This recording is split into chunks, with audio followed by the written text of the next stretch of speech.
Hello students, তোমাদের সকলকে স্বাগত। আজকে তোমাদের ক্লাস 7-এর রায় ও মার্টিন প্রশ্ন বিচিত্রার ইতিহাসের মডেল সেট 4 করে দেখাবো। তো চলো শুরু করা যাক। প্রশ্নটি হয়েছে Bankura Christian collegiate school and Balurghat high school থেকে।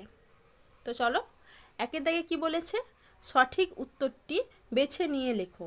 প্রাচীন বাংলার অঞ্চলগুলির মধ্যে বৃহত্তম ছিল অপশন বি পুণ্ড্রবর্ধন। তারপরে প্রশ্ন কি আছে, বখতিয়ার খলজি মারা যান অপশন বি 1206 খ্রিস্টাব্দে। রামচরিত কাব্যের রচয়িতা হলেন অপশন ডি সন্ধ্যাকর নন্দী। এবার দুয়ের দাগে কি বলেছে, নিচের প্রশ্নগুলির এক কথায় উত্তর দাও। সকলোত্তর পথনাথ কার উপাধি ছিল? উত্তরটা হবে কি হর্ষবর্ধনের। তারপরের প্রশ্ন কি আছে, পাল রাজাদের আদি বাসস্থান কোথায় ছিল? বরেন্দ্র এলাকায়। তারপরের প্রশ্ন কি আছে, লক্ষণ সেনের রাজধানীর নাম কি ছিল? উত্তরটা হবে কি বিক্রমপুর। তারপরের প্রশ্ন কি আছে, সুলতান মাহমুদের পিতার নাম কি ছিল? উত্তরটা হবে কি সবুজ দিগিন। কি হবে? সবুজ দিগিন। এবার দেখো পরের প্রশ্ন কি আছে, রামচরিত কাব্যগ্রন্থটি থেকে আমরা কি বিষয়ে জানতে পারি? উত্তরটা হবে কি রামের সীতা উদ্ধারের কাহিনী। তারপরে প্রশ্ন কি আছে, শ্রীধর দাসের লেখা একটি গ্রন্থের নাম লেখো। এটা উত্তর হবে কি সদুক্তি কর্ণামৃত। কি হবে? সদুক্তি কর্ণামৃত। এবার দেখো পরের প্রশ্ন কি আছে, গীত গোবিন্দম কাব্যের রচয়িতা কে ছিলেন?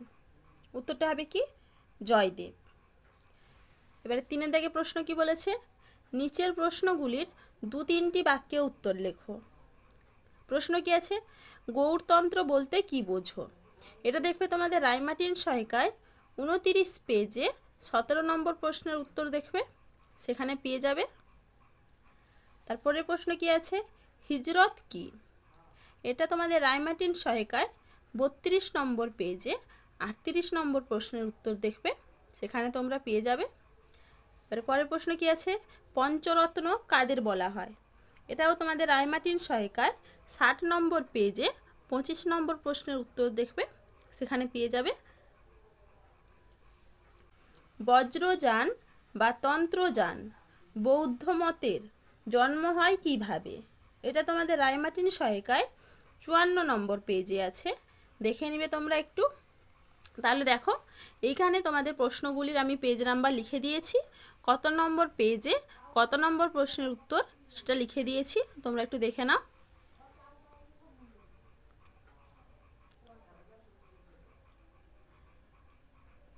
তোমরা তোমাদের রায়মার্টিন সহায়িকায় পেয়ে যাবে প্রশ্নের উত্তরগুলো, তোমরা দেখে নিবে একটু।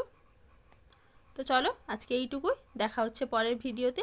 ভিডিওটি ভালো লাগলে লাইক অ্যান্ড সাবস্ক্রাইব করে দিবে।